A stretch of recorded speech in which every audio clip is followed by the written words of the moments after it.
Here is exactly what I want you to do if you have a toddler to set them up for reading success. I want you to expose them to 2 letters first. Show them the lowercase and teach them as sounds. For instance, this would be A, this would be B.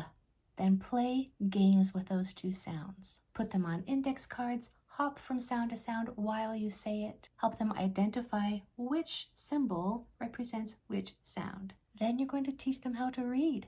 They only need 2 letters, not all 26. Show them how to sound out a word. Put a pencil in their hand and have them place a dot underneath each sound as they say it. A, B. Then they're going to draw a line from one dot to the next that connects the dots and connects the sounds. Ab. The line didn't stop and my breath and sound didn't stop. Then you're going to teach them to push those sounds together like this.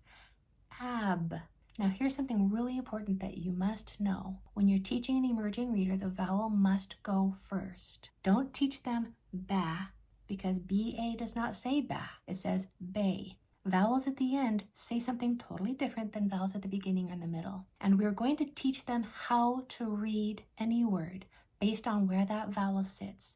They're going to understand what the vowels will say based on where they are in the word and the letters that surround it, right from the beginning. So teach them the right rules and how to read in the right way. So there is no memorization and certainly no guessing.